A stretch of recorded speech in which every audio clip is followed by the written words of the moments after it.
All right, this is spicy. I want to show you all the exact moment that Kash Patel is absolutely cooked by Senator Cory Booker, who really pulls no punches. Cory Booker comes out and says, you won't have this job in just a few months. He says, I don't think you're going to make it to the next session. You are not going to last because you are in over your head. Everything Cory Booker says rings true. Whether it's the Charlie Kirk shooting or the Epstein files, Kash Patel is becoming increasingly unpopular, and that is borne out in the data. You know, before we jump in to Cory Booker, just cooking Kash Patel, I think it's fair to play AOC's clip from earlier in the day. This is from a different hearing where she exposes the Trump administration's cutting of jobs across the country. Keep in mind, the economy is in a very sensitive position. We are losing jobs. It is not good, and AOC breaks it down further. Watch until the end and make sure you drop a like. Now, do you know how many jobs have been threatened or lost due to the Trump administration's closures of clean energy projects in the last 6 months or so, the first half of this year? I'm not aware of any such analysis. 91,000.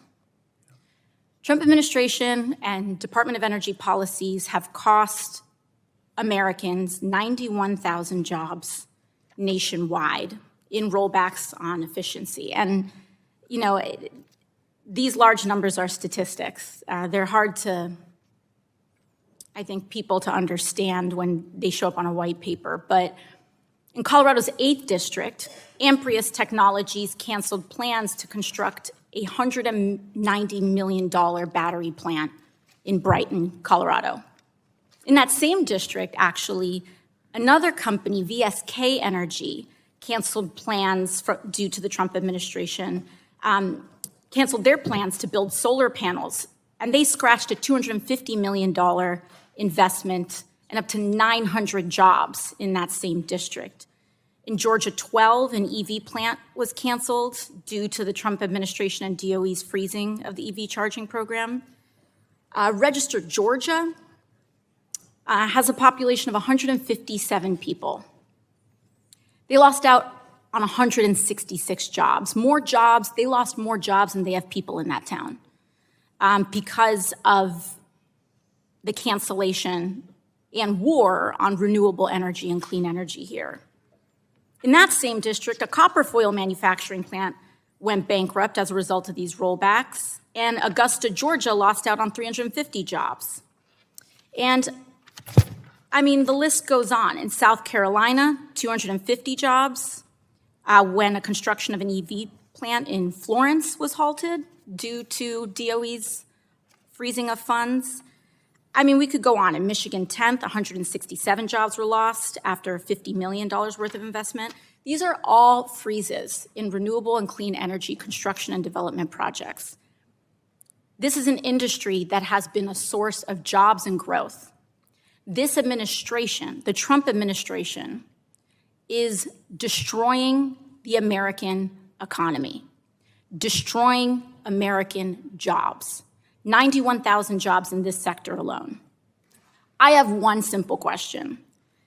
In these towns and areas, what is the DOE's plan to replace those jobs in those affected areas? I'll say this is beyond the scope of what I'm prepared to testify to today. I'd be happy to take the question for the record in regard to the analysis that you cited here regarding job loss.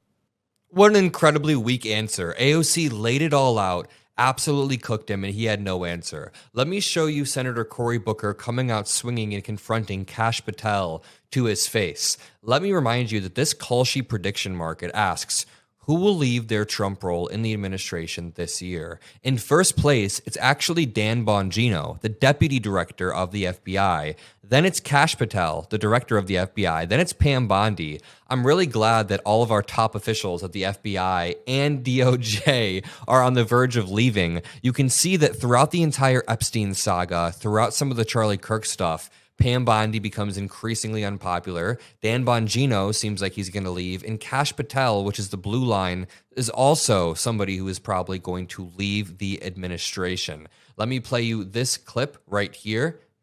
But here's the thing, Mr. Patel. I think you're not going to be around long. I think this might be your last oversight hearing. Oh. Because as much as you supplicate yourself to the will of Donald Trump and not the Constitution of the United States of America, Donald Trump has shown us in his first term and in this term, he is not loyal to people like you. He will cut you loose. This may be the last time I have a hearing with you because I don't think you're long for your job. But I'm going to tell you this. I pray for you.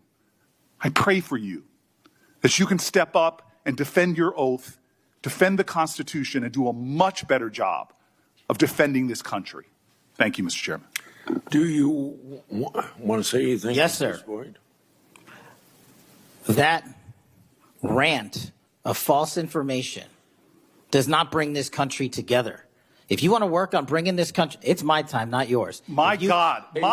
If you want to talk about dividing this country, it is I my follow time. you on your social media posts that It is tear my this country time apart. to address There should be a your unifying- falsehoods. Oh, You are an you can try embarrassment all to the you division want in this country. to not take It is my responsibility time. for what You you had your have said. time. Sir, you're Your making time a is mockery of this over. committee. Sir, you don't tell me my time is over. You The know how people far of New we've Jersey come tell me since what my you time tell- is. Senator- You can't lecture me. You can tell me Sir, my time's you have- over? You may be the charge of the I'm not FBI, going anywhere. but I am not afraid of you, sir. Our FBI Director Kash Patel, ladies and gentlemen, the same man who on day one of the Charlie Kirk investigation announced publicly that they had a suspect in custody and then had to walk that back, then made a second announcement saying they had a suspect in custody, then had to walk that back, then through the next few days just looked visibly in over his head. Have you guys seen those videos of him looking around? He just looks way in over his head. He has no clue what's going on because this is a podcast bro who was plucked out of that position and placed into the FBI director position. Oh, but at least the deputy FBI director is also a podcast bro. Like Dan Bongino quite literally just ran a podcast before this. That is all he did. These people have no experience beyond peddling conspiracy theories for Trump, but that's the only experience that Trump requires for this job. Somebody who can go out there, be combative, peddle conspiracy theories. But Kash Patel isn't even good at that. At this point, we have to maintain the pressure, continue to talk about the Epstein files, the lack of transparency there, the absolute fumbling of the economy, which was recovering. When Trump took office, the economy was recovering. At this point, manufacturing jobs are bleeding. Jobs are being revised downward every single month. And AOC makes a very poignant point throughout all of this that it's an unforced error.